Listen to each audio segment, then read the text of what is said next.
5 شخصيات بينجحوا جدًا في المارشال آرتس، ورقم 5 أكتر نوع شخصية نسب نجاحها عالية.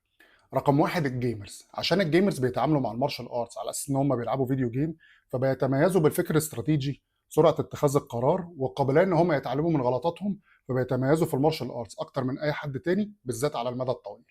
رقم 2 المهندسين، عشان المهندسين تفكيرهم منظم وبيقدروا يعملوا ريفرس انجينيرنج او هندسه عكسيه للتكنيكات، فبيقدروا يستوعبوا مبادئ المارشال ارتس والتكنيكات اسرع من اي حد تاني. رقم 3 الهاي كومبetitive بيبل او الناس اللي عندهم نزعه تنافسيه عاليه.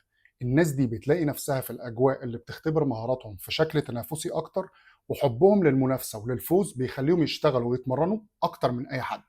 رقم 4 الادفنتشرز او الناس اللي بتحب المغامره. الناس دي بتتعامل مع المارشال ارتس على انها مغامره جديده، فبيبقوا متفتحين اكتر ان هم يتعلموا، بياخدوا ريسكس اكتر، وبعدين هم بيستمتعوا بالرحله اكتر من اي حاجه.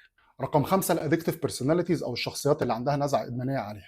الشخصيات دي اكتر ناس بتنجح في المارشال ارتس عشان بيدمنوها، ولما بيركزوا طاقتهم في التمرين بيتمرنوا اكتر واقوى، وبيبقى عندهم التزام اكتر من اي حد في التمرين.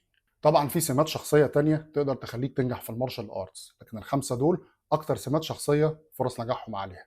اكتب لي في الكومنتس انت انهي واحد فيهم. وصلت؟ سلام.